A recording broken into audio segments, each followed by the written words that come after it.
Can't see the video.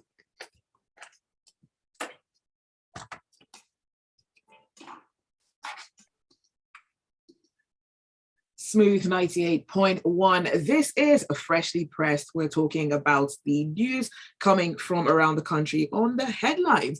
As always, we'd love you to be a part of the conversation. The WhatsApp number to send your messages to is 0809 444 981. You can also tweet at Smooth 981. We're streaming the show live on YouTube as well. So search for Smooth 981 on YouTube and you can catch the live stream, even post a comment on there as well. Our analysts this morning, Chibuzo and Uade. Good morning.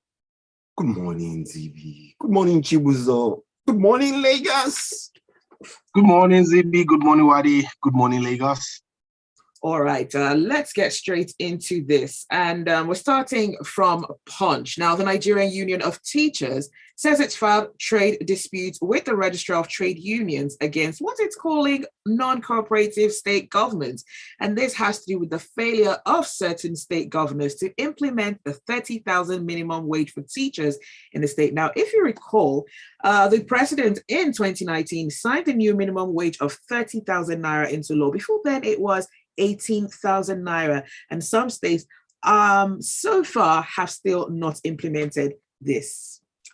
They're not even paying the 18,000 that was there before.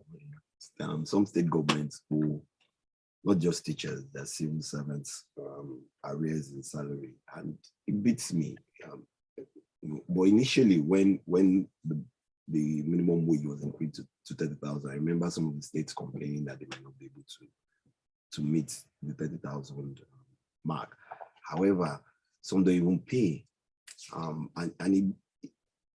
wondering, we heard in the news yesterday, over the weekend, state governors going to talk to the president about the Naira issue. Nobody spoke about ASU for 8 months. All of a sudden, it becomes why there's no cash. Nobody. To be fair, they did speak at certain times. The National Assembly did. Several months after. Well, okay, that's fine. Fuel scarcity has been here. It's been rampant since the middle of December. It's been in and out since September. Nobody said anything about that also. But all of a sudden, there's no cash. And I understand. I feel for every Nigerian. And like I've always said, there's always a huge opportunity. There are huge opportunities for increasing investment in technology in Nigeria. We saw with what happened with almost the collapse of the banking system in terms of transfer and all. However, you don't pay salaries, but you are jumping up and down and asking, why is there no Naira? You don't need the Naira to pay staff salaries. You get 30,000, 12,000 increments since 2019. You don't receive the monies. You don't see anything about it. You fight for your allocations. You're more interested in the security votes that you are accounted for, and it just beats me. I don't know why it took the trade unions to register their complaint 4 years later. Maybe because it's an election. It's an election year, or it's an election period, and they're trying to put pressure on the governments of the states that have not met the requirements, and it's just sad. It's sad. Every day you come in and you analyze the news, you just feel sorry for the average Nigerian. The masses, like they all say, it's every Nigerian. Teachers, doctors, the level of strikes across the country over the last 3-4 years has just been amazing, and we know what it costs the nation every time these things happen. Children are not in school, people can get treatments, the cost of living is continually going on. A loaf of bread, if you read the story, it comes to an average of between 800 and when I say a loaf of bread, that's a loaf of bread that is what, not a loaf of bread that has, the way you pick up the slice, there's really, you can't, if you put the butter on it, the crumbs are all over the floor. And I think those in governance should look at the way they see governance rather than being about themselves, but about the people, because democracy, that's what it is.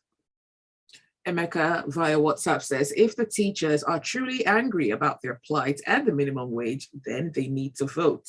Okay, let's go on to the next story. This one comes from this day. Now, a high court in the FCT issued a restraining order on the president and the governor of the central bank from suspending the demonetization policy of the federal government. Now, 3 states from the northern part of the country, Kaduna, Kogi, and Zamfara, have approached the Apex Court to stop the federal government from going ahead with its plan to phase out the old 200, 500, and 1,000 naira banknotes due to what they are calling unbearable hardship by the policy. Okay. Yeah, I'm here. So basically, I read through. I looked through the details when I first saw this, and I didn't know where to start. To start with, one of the concerns I have, and I wish I actually had some legal training or had a lawyer by my side, is to basically look at what's the jurisdiction of the courts to even sit over this issue. The CBN is actually empowered to make these kind of policies, and typically what they try to do is to align it with the government. So obviously the CBN with the central bank and the central bank governor within his statutory powers has the ability to make monetary policy, and his entire trying to sync with the federal government or the executive is just to ensure that there's some alignment within this with monetary and fiscal policy, at least because of the impact on the people of the country. So I struggle to see where a court has jurisdiction to actually ask the CBN, or in fact, well, not ask, but tell the CBN to actually stop with something that the CBN put into play to start with. I understand a lot of people in Nigeria, and obviously are in different types of sides of the divide when it comes to this policy. In theory, this is actually a good policy. What a lot of us have questions with, or is how it has been implemented across border, which has caused a lot of suffering to Nigerians. It's in one hand you have the Naira redesign, and the other hand, obviously, it's linked to the cashless policy implementation. And unfortunately, we have seen both issues clash with each other in its implementation at this time. In an instance where a lot of people are unable to get their hands on the new currency notes, and on the other hand, where you have a lot of transactions that are failing on the banks, across the banks and across the various banks platform. I'm a victim in quote of this. I had the same experience about 2 weeks ago. And I know several Nigerians who have had that same experience where they've had to basically they're basically waiting for the banks to sort out their failed transactions. And they are, on the other hand, they are Nigerians who are unable to get cash out. So one of my concerns with Nigeria and the way we have evolved and how we go about it is that I see that some people basically go out of their way to show that they are aligned with what the government is trying to do. What I always like to remind Nigerians, especially as we go towards an election, is that our relationship with the government as followers is to provide support for them, but we should also remember that the government serves us as a people and not the other way around. Unfortunately, our extended relationship with the military have taught us to think the other way around. So whenever it looks like we have a bunch of people who are always waiting to try and show that how they are more, how they are more supportive of the government and the rest of it, we need to hold our government accountable. We need to ask them the hard questions. We need to hold them accountable to deliver value for the people. And they serve us. As long as once Nigerians remember that or keep that in the back of their mind, then they will understand what their relationship with their government should be. It's not a master servant. It's basically that the fact that they serve us, we have the power to put them there. And hopefully at the end of every election cycle, we have the power also to remove them and replace them with people who we think will do a better job. So I really don't know where this court case is going to go. I suspect that the CBN governor will probably ignore, although I do not see them extending the timeline, which is what the case is trying to say, that they cannot extend the timeline. But in reality, what I think, and I stand to be corrected by any lawyer, is that the CBN governor within his powers can choose to extend or not to extend the timelines for this process. It's within his powers. and it's not. I don't think it's within the space of the court. But hey, what do I know? No, Chibuzo said it all. Okay, so let's move on to The Guardian. Scores of protesters who identified themselves as concerned Nigerians took to major roads in Ibadan to express anger over the scarcity of petrol and the new Naira notes. Now, this protest took off at the main gate of the University of Ibadan, and it did spread on to other areas in the city. Soldiers and police officers were deployed to forestall a possible breakdown of law and order and to help direct traffic. Well, like we always say, Nigerians have the right to protest. We just need to be peaceful. Let's not forget that whatever is happening, hits practically everybody. Someone you yourself, and all. So we have the right to protest for as long as it's peaceful. We don't go on to destroy people's properties, because you just be amazed that some of the properties you destroy affect those who also provide some sort of succor to you. So, and I'm glad that security operatives are on ground and they themselves are being calm and trying to manage the position of the situations better. We know that we saw some things, some clips on social media of what happened in Ibadan last week Friday, and we just need to be careful. I know that it's really biting hard on Nigerians. Today, I had to go and look for 100 Naira notes to take a bus to come here. Not because I don't have the new cash, but I don't want the old currency in my pocket at this point in time. So it just makes sense that, like Chibuzo said, let's support the government in trying to, everybody should try as much as possible. Let's be calm. Let all those who are meant to help implement things, put policies in place, implement them according to how the policies are meant to be. And just give Nigerians that belief that we can, there's a semblance of trust in a system that has been put in place.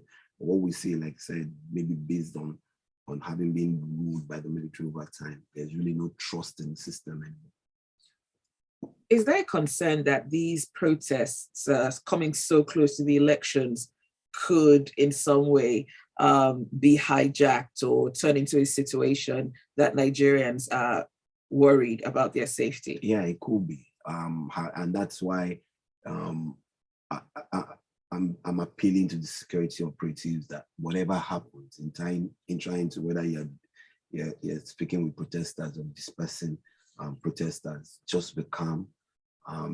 Let's avoid the usual madness of trying, and then you hear this stray bullet that killed someone that could lead to further protest and all. And for the protesters, you have a right to protest, but you don't have a right to destroy people's properties.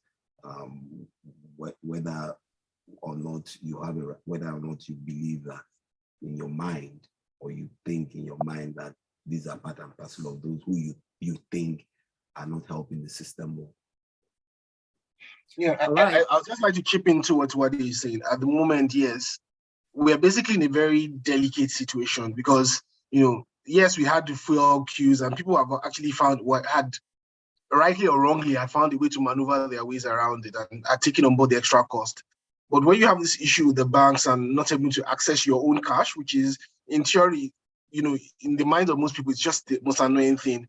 And unfortunately, what you're having now is a lot of people are able to spin the narrative in whatever direction it is. So you see a lot of the government parastatals, the CBN and their monitoring committees trying to basically put the blame out on the banks, on all the banks.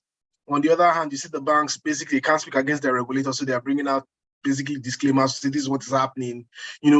I've had people work in the banking industry and basically they're preparing to go to work in the morning, preparing for war, and putting on they're not wearing proper shoes, they're wearing running shoes, just in case their branches are set on and they have to escape through the back door. And that's their reality, and we just need to be a bit careful and manage this so that we don't set ourselves upon each other. So that's where we are now. Okay, let's go on to the messages. This one comes from Wale, and he says, did the CBN governor not say banks should still collect old notes even after the deadline? Yes. Yes, he did. Okay, just to clarify that. Let's go on a quick break, and when we return, we'll continue the conversation. This is Freshly Pressed on Smooth 98.1.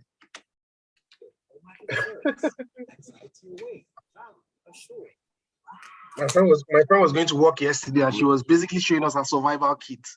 So she had her running shoes, she has a backpack, she wasn't taking anything heavy. She was normally Mondays, you're dressing properly, but she wasn't. She was trousers, running shoes, loose shirts, Yeah, I really feel for bankers, Unfortunately, like you said, those at the top will enter their private jets and fly.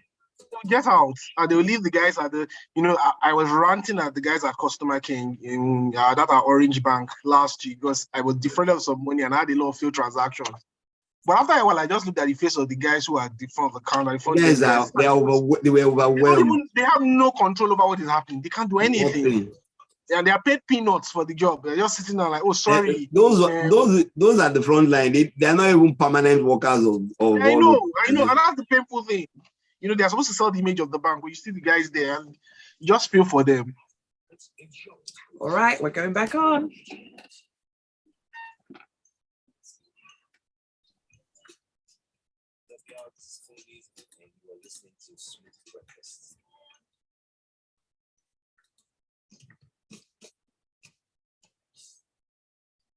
You're listening to Freshly Pressed on Smooth 98.1. It's Zibby here, and I have my analysts with me this morning, Chibuzo and Uade. Now, just before the break, we spoke about a protest that happened at the University of Ibadan Gate. But let's move on to the next story. And this one comes from Vanguard.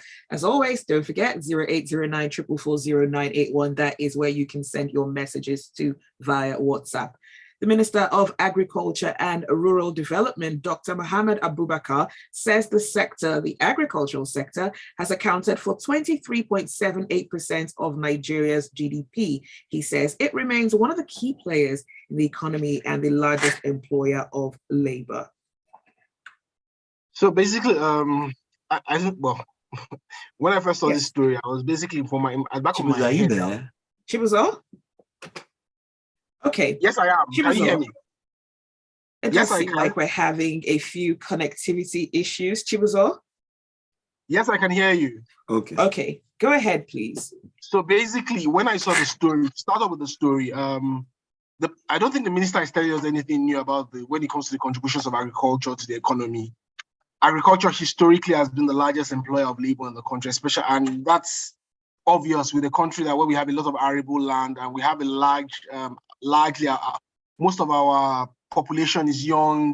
A lot of our population is unskilled and uneducated. So agriculture is typically that collection point where a lot of people are absorbed. What we need to see, and he was basically talking about during a ceremony where they were talking about their plans to give out tractors to farmers to enable them improve their mechanization and production and the ability to produce. So yes, agriculture is doing well as a contributor to GDP. But what I would really like is the point where most of this large chunk of our population who are still into agriculture move out from the part where they are on subsistence level. So today, what you've seen has affected agriculture, apart from looking at inputs. I think some weeks ago, we talked about the impact of the Ukraine-Russian war on fertilizers, on fertilizer inputs. We've also talked about things like security and the impact of security on the ability of farmers to be able to stay on their farms. And for most of us that stay in Lagos and stay in most of the urban areas, what we've seen is that we've seen an influx of people from the urban areas, from the rural areas, unfortunately, down to the urban areas. And a lot of these guys are people who used to be in agriculture. They used to till the lands. They used to be able to raise enough.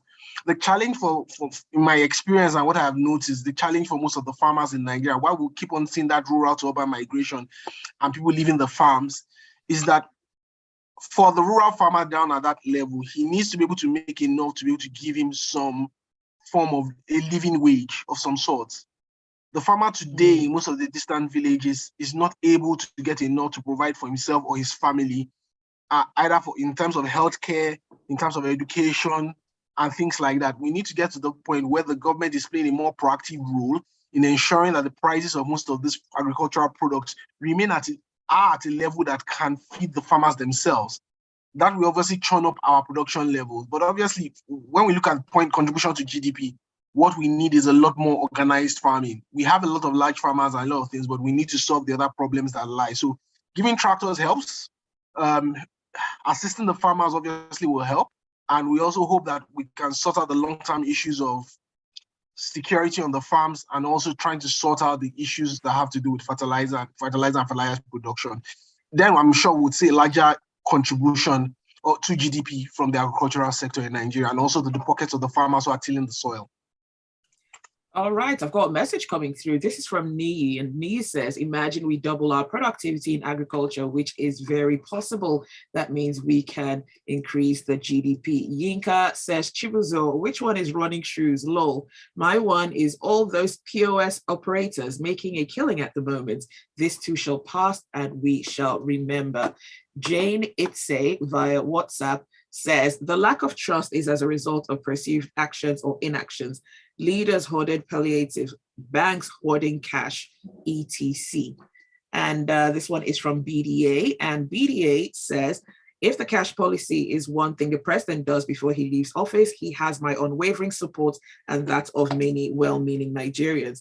Teething issues must be resolved quickly. Now we're moving on to this day, and the Minister of Finance, Budget and National Planning, Mrs. Zainab Ahmed, has expressed the federal government's commitments to improve the diversification of Nigeria's economy by steadily growing other sectors, particularly the commodities trading ecosystem.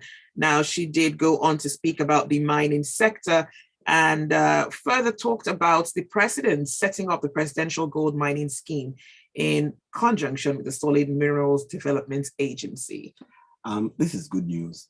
The commodities market in Nigeria is one that really needs to pick up. And when we talk about commodities, the aspect of mining, agriculture, you just name it. We're so used to the stock markets without paying attention to the commodities area. So maize, you just name it, grains, and a number of things. And this is good news for me in terms of mining. But the other thing is, I hope there will be full implementation of the policy. There's an act that has been brought before the National Assembly in terms, along with the Security Exchange Commission, to ensure that you can put the proper things in place to have this kind of commodities being traded and being openly traded in Nigeria, which will give way for people or businesses or investors to say, okay, there is some rule and regulation, some guidelines in how you do this, and you can bring it into the market so you have off-takers and all. Currently, from the news, what you would say is that gold is now being refined in Nigeria. CBN is the go-through for trading the commodity, but we need to make it open to a market that buyers and sellers can come into, like you have stocks, like you have bonds, and that improves the amount of money that comes through the system and provides investors the window for them to be able to see that these are good areas to invest in. We need to really diversify our economy, and let's see how it goes with the next administration coming in and seeing what better improvements will come into place. All right, Gary on WhatsApp says, talking about agriculture aside production of, produce, post-harvest losses is dealing more and more with agriculture due to bad transport systems and storage. Fabian from Ekpe says, a good idea with poor implementation will yield poor results. The CBN should be clamping down on banks that are caught hoarding the new notes and thinking of ways to make the cashless policy smoother. 3 days on and transfers have failed. Let's move on to the Punch. Now, this report says that oil revenue fell by 500 billion naira in January. Chibuzo? So basically, this is not good news for Nigeria. Obviously, we've crude oil as we still remains, and it's tied to the last story that I talked about the diversification of the Nigerian economy. Our oil exports still account for our largest chunk oil still accounts for the largest chunk of exports and brings in the largest chunk of forex into this country. What we have is basically we have a quota of about 1.6 million barrels per day, and we're able to only do about 1.2 on a daily basis, which has accounted for this loss of about 500 million at the end of the month. When we take this, about 500 billion at the end of a month. So when we look at this, obviously the impact is that obviously we're getting in less forex because we're able to get in less dollars. Our Bonnie Light is sold for about $89 per barrel. So if you're able to sell more, given the current demand for oil products around the world, obviously we're able to make it much more money. What is the reason why we are not able to for months now, and I think for years now, largely oil theft? We're not able to meet our production levels, quotas, simply because of largely due to oil theft. I think the head of the NNPC was talking about us using about 900,000 barrels per day in oil theft alone.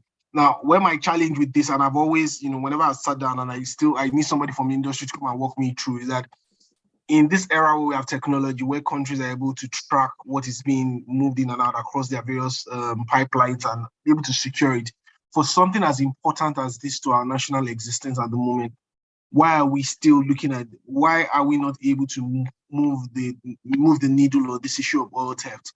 Why are we still here?